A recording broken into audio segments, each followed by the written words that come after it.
Alléluia. Même dans le tombeau, Jésus est Seigneur. Amen. Alléluia. Amen. Même dans ton problème, Jésus est Seigneur. Alléluia. Amen. Bien-aimé, sois béni ce matin au nom de Jésus. Amen. Je vais te parler, bien-aimé, de cette visite. De cette visite que Jésus a eue ce soir. Alléluia. Amen. Bien-aimé, la Bible nous dit que dans Jean chapitre 3, Jésus a eu une visite extraordinaire. Bien-aimé, un monsieur, un chef des pharisiens qui s'appelait Nicodème a rendu visite à Jésus. Alléluia. Bien-aimé, Nicodème était au sommet, bien-aimé, au sommet des pharisiens. Il était l'un des chefs parmi les pharisiens. Nicodème était un homme riche. Les pharisiens étaient des hommes suffisamment riches et ils aimaient la gloire. Et ils aimaient être reconnus en public. La Bible dit d'eux qu'ils aimaient être salués en public. Ils aimaient des vêtements, des vêtements bien aimés qui les distinguaient des autres personnes. Nicodème a vu Jésus faire et il a eu envie de le rencontrer. Nicodème a eu envie de rencontrer cet homme qui était différent de par sa manière d'être. Cet homme qui était différent de par le message qu'il prêchait. Nicodème a vu Jésus faire des choses extraordinaires. Et il a dit, je veux rencontrer ce monsieur. J'ai besoin de le rencontrer. Bien aimé, lorsqu'on allait à la synagogue, qui on retrouvait là-bas? C'est Nicodème qui enseignait, il était docteur de la loi. Nicodème était un maître de la loi. Amen. Amen. Bien aimé, Nicodème a pris sur lui d'aller chercher Jésus. Et il a cherché, bien aimé. Et la parole nous dit qu'il est arrivé nuitamment. Dans la nuit, et il a rencontré Jésus. Il a rencontré Jésus et il lui dit, maître, de Jésus à Nicodème, dis-moi qui a un doctorat? C'est Nicodème qui est docteur. Mais Nicodème va s'abaisser, il va prendre son doctorat, il va mettre de côté, il va appeler Jésus. Maître, je sais que tu es un docteur qui vient de Dieu. Nicodème prend son doctorat et il donne à Jésus. Et il dit, c'est toi le docteur qui vient de Dieu. Alléluia. Amen. Je vais dire à quelqu'un, si tu t'élèves de toi-même, le Seigneur va t'abaisser. Nicodème s'est abaissé et il a dit à Jésus, je sais que tu es un docteur qui vient de Dieu. Si quelqu'un ne vient de Dieu, il ne peut faire ce que tu fais. Nicodème a posé une question à Jésus. Comment faire pour être sauvé? Nicodème n'a pas posé la question, comment faire pour construire une maison? Comment faire pour voyager? Comment faire pour se marier?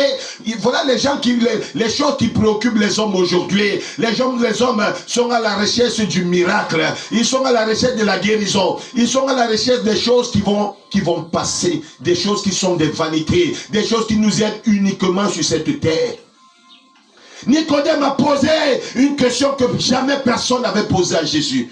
Comment faire pour avoir la vie qui ne finit pas? Comment faire pour avoir la vie éternelle? Bien-aimé, comment faire pour vivre avec Dieu éternellement? Nicodème avait vu des gens mourir. Nicodème avait vu des gens, bien-aimés, mourir et il se posait cette question. Qu'est-ce qui se passe après la mort? Je ne sais pas si toi ce matin, comme Nicodème, tu as cette interrogation dans ton cœur. Où vont-ils ceux qui partent? Bien-aimé, et Jésus dit à Nicodème, tu as besoin de la nouvelle naissance. Alléluia. Bien-aimé, c'était quelque chose de nouveau. C'était une parole nouvelle pour un enseignant du rang de Nicodème.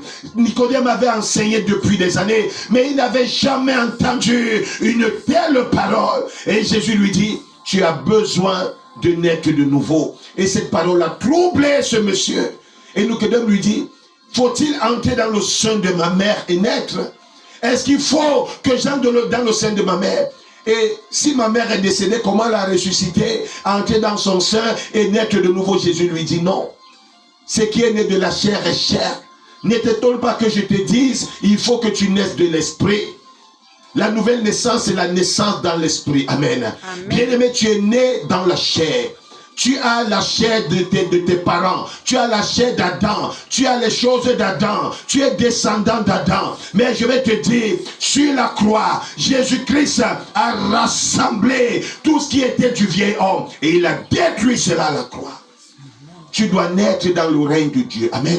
C'est ce règne qu'on appelle le règne spirituel. Tu as besoin de la nouvelle naissance. Alléluia. Amen. Bien-aimé, sans nouvelle naissance, tu ne peux être sauvé.